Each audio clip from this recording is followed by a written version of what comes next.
Ryan is completely fit, although we still have to train twice. But if you ask me now, he's completely fit.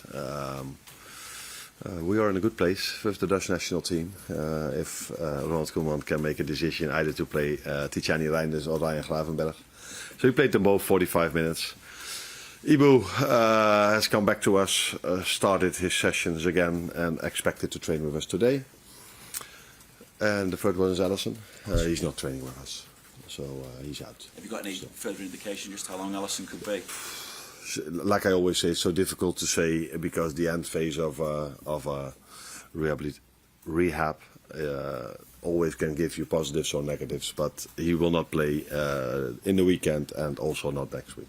Virgil has spoken again about just how difficult it is to retain the Premier League title, and possibly we saw some of that in the run prior to the international break as well. So what's your message been to the players now as you regroup, return to Premier League action in what is traditionally the biggest fixture, one of the biggest fixtures in the calendar?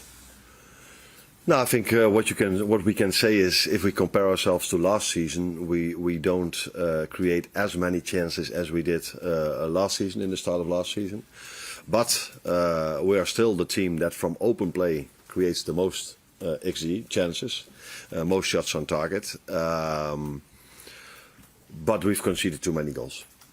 We've conceded too many goals, that's for sure. And we've conceded 9, where 4 of them are from set pieces. That is what was and still is, by the way, a strength of us, which sounds weird if you concede 4. But that's not a reflection of the chances we've conceded in terms of set pieces. So the other 5 were 2 fast breaks and 3 from open play. I think in open play we are conceding too many crosses, so that is one of the things where we have to address and what we have to do better. And like Virgil says, I don't know if he says this, but I think he means he implements this. He means this that teams are facing us differently than the first half of last season. But that is also what I've said. The amount of long balls that we are facing now compared to last season, I think we're already 1/3 on the way in the amount of long balls we have to defend compared to last season after 7 games already. So we have to find answers to that, and the first answer is not to concede so many goals, because if it's harder to score your goals, the best thing you can do is make it harder for teams to score against you as well. We've also, I mean, you mentioned obviously scoring goals. When we've seen Mo's numbers drop off because it's 5 in his last 21 appearances. Last season we saw him hit 32 in the first 41 games. Yet against Manchester United he scored more goals in this fixture than any other player. So is this the kind of game that maybe could reignite Mo's form once again? Or goal scoring form, I should say. I think it should not matter who we are playing on Sunday or Saturday, but we play on Sunday. If you've lost 3 games in a row and you wear the Liverpool shirt, it doesn't matter who your opponent is, you have to react. And if there's one thing I cannot blame the players is that they give everything they have every single game. They go all in from the first till the last minute. This is what we did in the last 3 games as well. We, in both games, had to come back. In all 3 games we had to come back from being 1-0 down. In 2 games we managed to do so. But unfortunately lost in the end, where we were having chances in both games, maybe more than our opponent, to win it. But if you've lost 3 in a row, it doesn't matter if Man United is coming or Brentford next week. There should always be a reaction, not only from Mo, from all the players. How do you view this, just speaking about playing Manchester United in general, the rivalry between Liverpool and Manchester United, how do you view this as an occasion now that you've been involved in it? It's I look forward to every single Premier League game, but maybe even more towards the Man United one, because I know how special it is, and I've experienced it last season, how special of a game it is. We know that it's probably the game that's been watched the most all over the world. So yeah, it's special to be part of it, but in the end it's also a game where we have to be at our best, because United, in my opinion, has had a better start of the season than maybe the league table is showing. So yeah, very interesting game, and a game to look forward to, especially because it's played at Anfield. And I think our fans have been so supportive for us as long as I'm here and long before I was here. And I think they understand that the team that has lost three times in a row, they need to be ready, our team. But I think our fans can help us and will help us on Sunday as well. Hi Arne, you mentioned before about teams playing you in a different way this season, obviously trying to defend your championship. Have you had to, or how much have you had to sort of rethink how you set up and how you play, and how can Liverpool start to surprise teams again? If you are the team that has created most chances from open play, you can argue if we don't surprise teams. Maybe we do things better than the last three results has shown. But it's also clear what I just said, that we haven't created that many chances we did last season, and there's a reason for that. That's playing style of the opponent, and we have to find answers to that. But the first answer is not to concede so many goals as we did, because there's one way of winning a game of football to score 2 or 3 goals. But if the other team scores 1 or 2 goals, you need 3 goals, where last season we also were able to keep a clean sheet and only need 1 goal. First half of last season we mainly got these goals from a special moment of one of our front three, where in the second half we mainly needed a set piece to make the difference against these low blocks.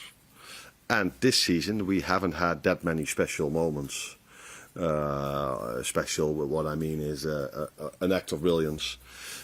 And we haven't scored from a set piece. If you would tell me that we've conceded 40% of our goals from set pieces, and the number 1 in the league has scored 60% of their goals from set pieces, and we're still 1 point behind that team, I would probably think that's not even that bad. But it is, of course, clear that conceding 4 is far too much for a team that wants to compete. And Alexander Isak played twice for Sweden, 4 games over the international break. I just wonder how you see his fitness progressing, as I know you've been keen to sort of build him up steadily, given his lack of pre-season and everything that's gone on. Yeah, I think that's what we did. And I think now he's had his 5-6 weeks of pre-season, which is normal for every player, especially if you've been out for 3 or 4 months. So fitness-wise, I think he's now close to the level he should be. And now I think we can judge him in the best, in a fair way from now on. So I know how this industry works. If he plays there twice and doesn't score, then that's not what you're hoping for. Of course, you're hoping if they go to the national teams that they score goals, like Cody did, like Virgil did, like Dominic did, and like Mac Allister did. Do I forget a few? Probably. But he didn't. But I think his pre-season maybe finished. Now he's played a few games, 70, 80, 90 minutes. So let's see where he is in the upcoming weeks. Thank you. Hi, Anne. This team is not used to losing 3 games in a row. I'm just wondering what effects that may have had on confidence and who do you look to into the dressing room to sort of re-establish sort of normality? No, I think these players might need me, but I don't think they need me to tell them what has happened. We've played 10 games this season, won 7, lost 3. And the 3 we've lost by very close margins, twice in the last minute, and once both teams got a penalty. Both times the VAR should have overturned that decision, but only the one we got was overturned. So the margins are small, but I keep saying we should not be dependent of that margins.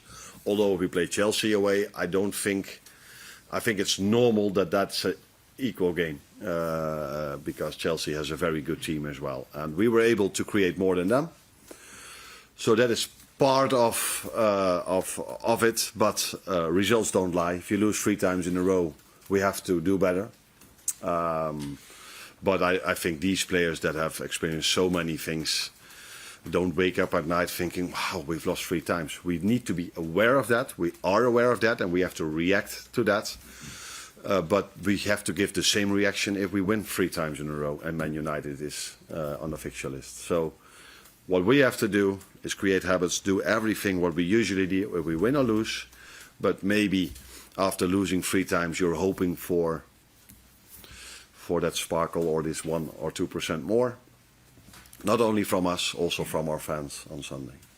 Did the international break help in a way in that it took the players out of the current situation at the club and gave them a chance of a new scenario with the countries, and also help quieten down the sort of talk about losing 3 in a week? That last thing I don't know. I assume that everybody's talking about that now again. I don't know, but it's just a situation as it is. You could argue it's better to have them with you to have the next game again, and then people cannot talk about it for 2 weeks. Now people could talk about it for 2 weeks. They went to the national team. A few of them had goals and assists, but what I like about top players is that you don't notice anything if they win 3 times in a row. They don't walk into this building or in the dressing room feeling they are so much better than the rest of the league. They just prepare themselves every single time in the same way if they win or lose. But yeah, the outside world is of course very focused on the results, which we are as well. So we don't deny the results over here. We need to do better. Not only because we lost 3 times. I think in general, if you look at all the 10 games, it was 10 times quite equal, like last season, by the way. And we are trying to work every single day to make that gap between us and the teams we face bigger. But yeah, easier said than done. Arne, just on Alexis, he was talking the other night after the Argentina game, saying he hadn't at the start of the season individually that he'd hoped for. Do you put that down to the big chunk of pre-season that he missed? And similar to Alex, would you expect him now to be in a position to kick on and be more influential? I haven't heard that interview, so I don't know what he meant. Did he meant the quality of play? Did he meant the amount of minutes he made? One thing is clear, and that's what it was in your question, is that he missed out on a lot. Unfortunately, he went out immediately after we won the league. And we were expecting him to be back from the start of pre-season, which he wasn't. And yeah, that led to the fact that he wasn't able to play 3 times in a row. So he went in, out, 60 minutes, 45 minutes. And that's never an ideal scenario for a player. But like all the others, he's a player that has experienced so many things in his career already that he will be back at the level he wants and the level I want from him. Hi Arne, Sunday is the start of 7 games in 21 days, 3 weeks basically, and you've spoken plenty of times about the benefit of consistency and cohesion between the sides, but also you know that in such a period you're not going to be able to play everyone every game. How hard is it to make that balance between trying to build that chemistry between the side but also keep the freshness going? Yeah, that's an interesting one, because we were just talking about Macca, we're talking about Alex. Those are players we need to bring them back towards a lot of playing time, but you cannot go from no playing time at all to 3 times in a week. So that's why Conor Bradley the same in pre-season. So we had a few of them that led to changes, but everywhere around the world where teams have to face schedules like this, they have more than 11 players to take on this schedule. The thing is, if you rotate and you win, you do the smart thing. If you rotate and you lose, you have to play more with the same players. This is how football works, but it's clear that in general, it's, especially for certain positions, it's almost impossible to play them every single game. And if you do, it's the risk of a player getting injured, and this has happened just before the international break with a few players, and has happened during the international break with some players, not with ours. Except for Alisson, of course.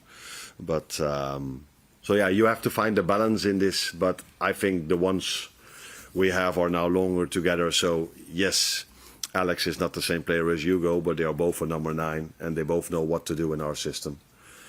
So it's only something I like, that I have more than 11 players that can play a game of football, and it's never the reason for us to drop points or to lose a game of football. And after the Chelsea game, there was a little bit of debate about Sal's position defensively. Mark and Pere obviously come on and said that that was an area that Chelsea looked to exploit. When you're playing a number 10 like Vert in there rather than Sabos, how do you strike that balance in terms of Mo's position, out of possession and tracking back? What does Florian Wirtz and Dominic Szoboszlai have to do with Cucurella attacking? Last season he called a little bit more in terms of defensively on the right. Did he? His energy is pressing, whereas Wirtz is more of an attacking midfielder. I think they're both attacking midfielders, and both are expected to defend, like all our 11 players are expected to defend. So yes, in this particular case, I heard the comments of Cucurella. I also saw how they scored the 2-1, but I could also show you 5 or 6 moments where Mo could have made a difference for us. And if that would have happened, we would have had the conversation like last season, where he so many times made the difference for us. And yeah, if that then doesn't happen, you get probably comments like this. It's always the balance between winger and fullbacks that is quite. I want our fullbacks to attack as well. So that, we have to find the right balance in that. But I just said in the start that we are conceding too many crosses compared to last season, and this is something I'm aware of, and we have to do better. You're welcome. Thanks, Arne. Thank you.